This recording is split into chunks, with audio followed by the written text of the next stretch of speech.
자, 성경의 놀라운 진리들 13번째 시간인데요. 최초의 언어, 이런 제목인데요. 언어와 문자를 주신 분은 하나님이시다. 먼저 이제 언어의 기원, 하나님께서는 인간 이상의 존재에게만 언어를 주셨다. 물론 이제 당나귀에게도 언어를 주신 적이 있지만 그건 영구적인 것이 아니고 일시적으로 당나귀가 말을 하도록 그렇게 만든 것이죠. 인간 이상의 존재에게 언어를 주셨는데 하나님은 천사, 서랍, 거룩 등의 영적 존재들과 인간에게만 언어를 주어서 자신과 소통하게 하셨다. 이건 이제 말씀을 이렇게 이제 우리가 읽어보면은 언어가 최초로 어떻게 생겨났다 이런 것은 성경에 없어요. 없지만은 자, 그거 한번 읽어보겠습니다. 창세기 2장 16절 17절. 주 하나님께서 그 사람에게 명령하여 말씀하시기를 동산의 모든 나무에서 나는 것을 네가 마음대로 먹을 수 있으나 선과 악의 지식의 나무에서 나는 것은 먹지 말라. 네가 거기서 나는 것을 먹는 날에는 반드시 죽으리라 하시니라. 여기에 이제 보면은 아담에게 하나님께서 명령하셨잖아요. 그 명령한 말이 이제 동산의 모든 나무에서 나는 것을 네가 마음대로 먹을 수 있으나 선과 악의 지식의 나무에서 나는 것은 먹지 말라. 네가 거기서 나는 것을 먹는 날에는 반드시 죽으리라.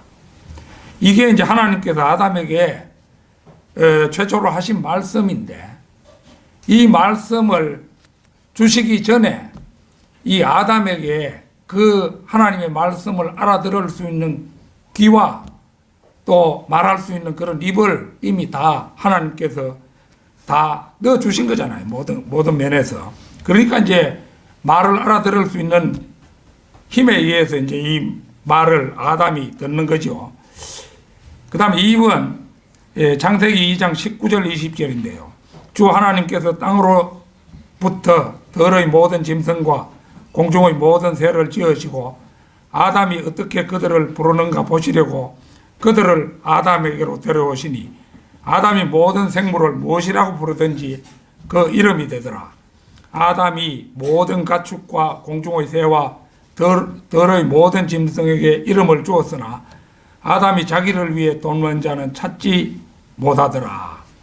여기 이제 아담이 말할 수 있는 능력을 하나님께서 주셨으니까 짐승들의 이름을 지은 거예요. 그런 거니까 이게 하나님께서 언어를 주셨음을 시사하고 있죠. 그 다음에 이제 세 번째, 창세기 2장 23절인데요. 아담이 말하기를 이는 이제 내 뼈들 중의 뼈요 내 살 중의 살이니 그녀를 여자라 부르리라. 이는 그녀가 남자에게서 취해졌음이라 하니라. 아담이 말을 하잖아요. 이런 것도 보면은 이제 이미 아담이 창조될 때에 언어를 말할 수 있는 능력, 언어를 알아들을 수 있는 힘을 하나님께서 주신 겁니다. 하나님은 전지전능하신 분이잖아요. 못하시는 일이 없습니다.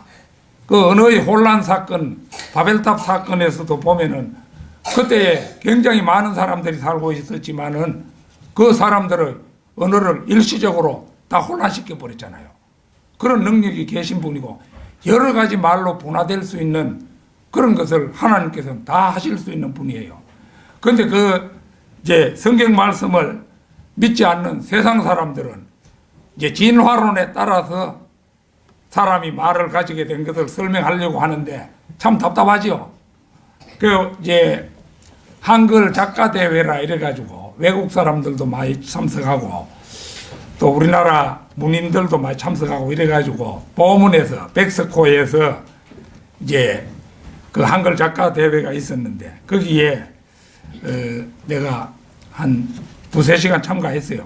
했는데 이제 그 시인이고 평론가인 한 사람이 그 사람이 교회 장로라고 하는데 장로라는 그런 직책만 받았지 그 사람 믿음은 없는 사람이에요. 그래서 기껏 한다는 소리가 사람의 그 언어에 대해서 말을 하는데 진화론적으로 설명을 하는 거예요.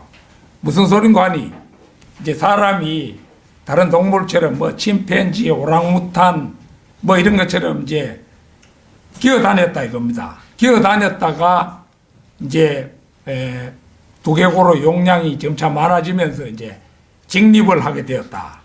직립을 하게 되니까 이제 조음 기관, 그러니까 말을 이래 발설할 수 있는 그 조음 기관이 발달을 해가지고 이제 자음과 모음이 있는 그런 말을 발음하게 되었다. 뭐 이런 식으로 설명하는 거예요. 그게 언제 그렇게 됐는지 그 사람 자신들은 설명할 수 없는 거예요. 그러니까 깜깜한 밤중에 뭐 바늘 찾기 식으로 뭘 이렇게 더듬지만은 그 엉터리입니다. 그 사람들. 그래서 세상 사람들은 최초의 언어가 어떻게 해서 생겼느냐 이거 진화론적으로 설명하려고 하면은 뭐 진짜 검은밤에 어디 뭐 어느 풀밭에서 바늘 하나 잃어버리고 찾으려고 애쓴 거나 마찬가지죠. 그거는 어리석은 일입니다. 그러나 성경을 믿는 우리들은 이런 것을 뭐 간단하게 알아볼, 이거 하나님께서 인간에게 말과 글자를 주셨구나. 간단하잖아요. 자, 4번. 창세기 3장에서도 뱀과 이브, 하나님과 아담, 하나님과 여자, 하나님과 뱀과 아담과 이브 사이에 각각 언어가 사용되었다.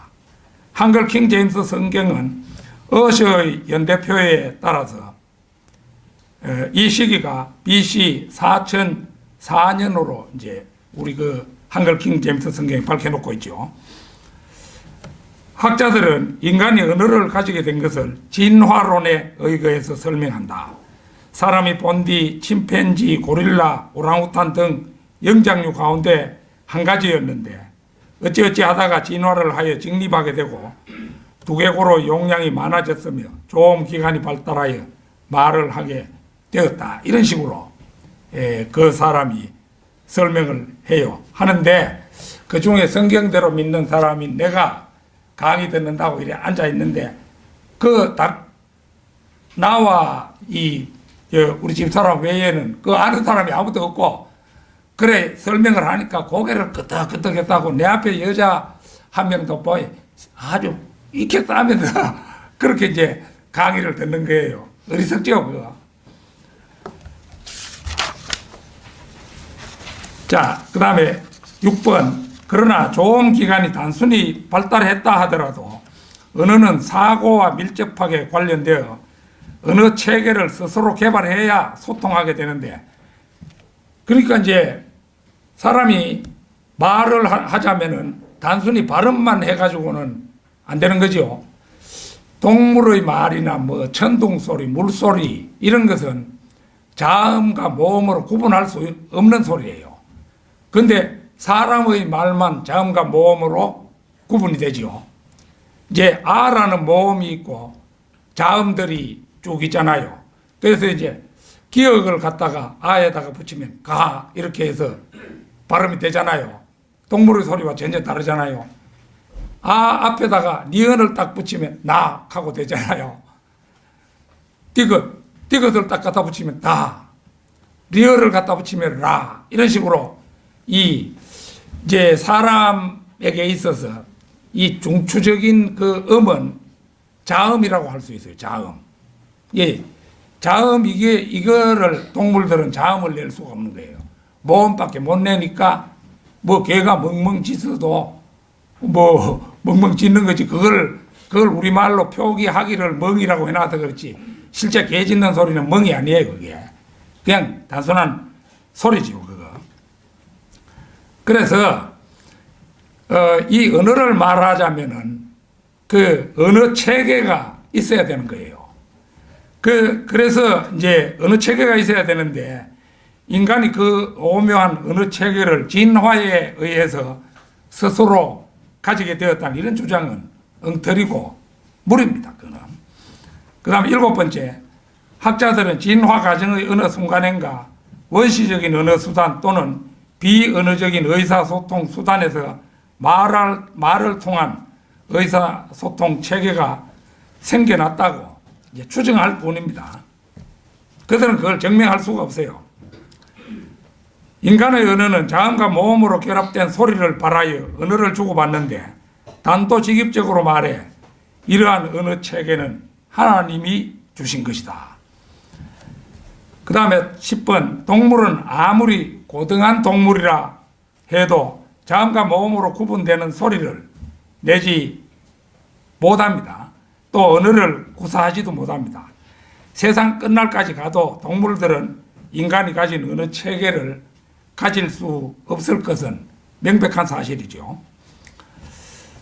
자, 그 다음에 11번에 요한복음 1장 1절 말씀이 나왔는데 태초에 말씀이 계셨고 그 말씀이 하나님과 함께 계셨으니 그 말씀은 하나님이셨느니라. 언어라는 것은 사람이 뭐 진화해서 언어를 개발한 것이 아니고 본디 하나님의 속성이에요. 하나님의 속성. 하나님만이 가지고 계셨던 언어를 인간이 구사할 수 있도록 하신 거죠. 그 다음에 이제 12번 주 하나님께서 땅으로부터 들의 모든 짐승과 공중의 모든 새를 지으시고 아담이 어떻게 그들을 부르는가 보시려고 그들을 아담에게로 데려오시니 아담이 모든 생물을 무엇이라고 부르든지 그것이 그 이름이 되더라. 그러니까 모든 동물의 원래 이름은 이제 천상의 언어인 히브리어였음에 틀림없다고 러크만 목사님이 주석하셨어요. 그러니까 아담이 이제 동물 같은 이런 거 이름을 최초로 부를 때 그것이 히브리어였다. 히브리어였다. 이제 지금 현재는 뭐 수천 가지 언어로 나누어져 있지만은 이제 천년왕국에 들어가면은 언어가 다시 히브리어로 통일되겠죠. 그래야 뭐 우리가 서로 성도 간에 서로 소통하고 뭐 하겠죠. 그 다음에 13번에 이 일들 후에 내가 들으니 하늘에서 많은 사람의 큰 음성이 있어 말하기를 할렐루야 구원과 영광과 존귀와 건세가 우리 하나님께 있도다. 계시록 19장 1절인데요. 할렐루야 이게 히브리어예요. 히브리어로 너희는 주를 찬양하라 이런 뜻입니다. 할렐루야가. 그러니까 이제 그 언어가 천년왕국에 가면은 히브리어로 통일될 것을 보여주는 그런 것이죠. 이게. 자, 그 다음에 이제 사람이 말을 하면은 이거를 이제 소통하기 위해서 귀로 그 말을 알아듣게 되잖아요. 이게 이제 소리지만은 발음하는 그 소리지만은 그 다음에 이제 사람은 눈을 통해서 시각을 통해서 문자를 인지하도록 하나님께서 그런 능력을 부여하셨어요. 그러니까 이제 문자는 언어를 할 때 발설을 해가지고 상대방이 알아듣도록도 하지만 문자는 먼 곳에 있는 사람에게도 자신의 뜻을 뭐 편지로 적어 보낸다든지 이렇게 해서 알도록 하는 그런 이제 역할을 하는 거잖아요.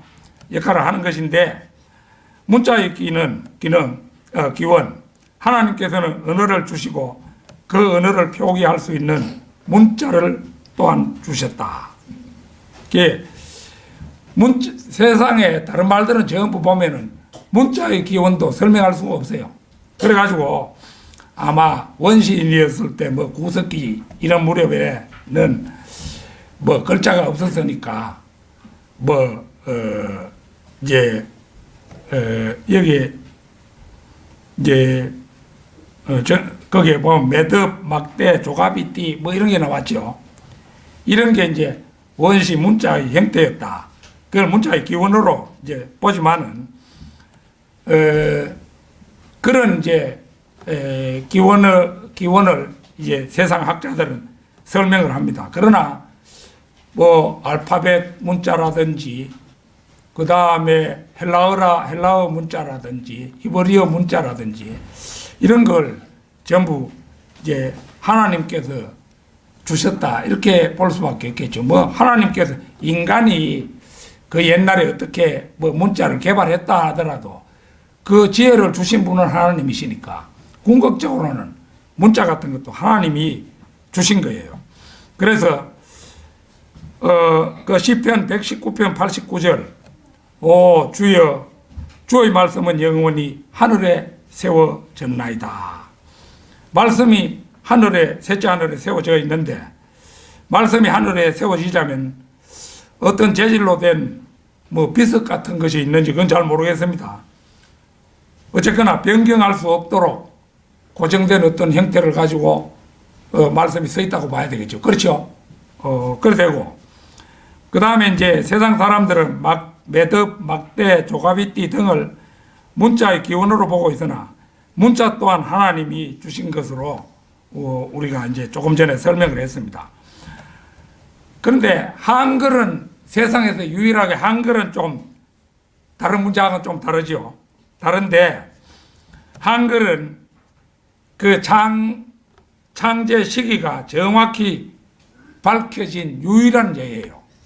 1443년경인가 뭐 그 무렵 전후죠. 그렇게 해서 이제 한글이 만들어졌는데 근데 이 한글이 만들어진 것이 왜 한글을 만들었느냐 하면은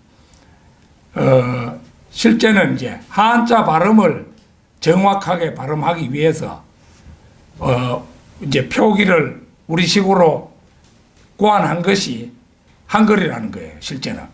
그래가지고 이제 동국정운이라는 것이 나와 있어요. 옛날 우리 조선시대에 동국정운 동쪽 나라의 정확한 발음이라 한자 발음을 옳게 발음하기 위해서 그렇게 이제 동국정운을 만들었던 거예요. 그런데 이제 세종의 그 딸인가 누가 그 이제 그 한글을 이용해서 우리말식으로 누구한테 이제 편지를 썼는 거예요.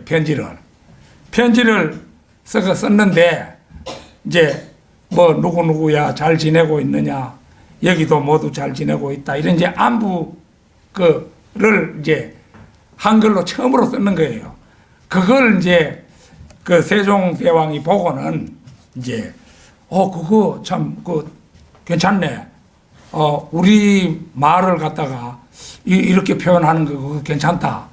이래가지고 이제 용도가 원래 용도는 한자의 발음을 적기 위해 그렇게 했는데 이게 이제 직접 우리 한국 사람이 이제 자기 의사를 문자로 전달하는 그런 역할을 하게 되었던 겁니다. 그래가지고 이제 세종이 명령을 해가지고 그 자기 밑에 신하들에게 명령을 해서 그러면 한글로 시를 좀 지어라. 국가가 창립된 그런 것을 시를 좀 지어라. 이래가지고 낸 게 용비어천가 한 거. 여러분이 학교 다닐 때 다 배웠죠. 그렇죠? 용비어천가 그게 그렇게 해서 나온 거예요. 그 전에 이제 세종 딸이 이제 한글로 편지를 쓴 그게 이제 발단이 돼가지고 이제 그런 시를 나타내게 된 겁니다. 그러나 그러면 한글은 세종대왕이 만들었다. 이렇게 하지만 세종대왕이 만들었다기보다는 그 밑에 있는 신하들이 그때 만주고 요동 지방에 그게 중국의 유명한 어느 학자가 거기에 와 있었어요. 그 내 이름을 지금 기억이 현재 안 나는데 그 사람이 거기 와 있으니까 이제 우리나라에 성산문이라고 있잖아요. 사육신 가운데 한 사람이 성산문이 그 중국 학자를 만나기 위해서 요동에 몇 차례 왕래한 거예요. 왕래하면서 한글 창제 때 그 여러 그 집현전 학자들이 다 공동으로 창안한 그런 문자가 한글이다. 이렇게 볼 수 있는데 그 한글은 그러면은 그렇게 해서 만들어진 거니까 하나님이 주신 것이 아니지 않느냐. 한글을 만들 수 있는 지혜도 하나님이 주신 겁니다. 그렇게 우리 그리스도인들은 알아야 되겠죠. 그러니까 그 문자를 창안할 수 있는 그 근원이 되는 지혜는 하나님께서 왔다. 뭐 그렇게 볼 수 있죠. 자, 오늘 요 정도로 주일 성경 공부를 마치도록 그렇게 하겠습니다.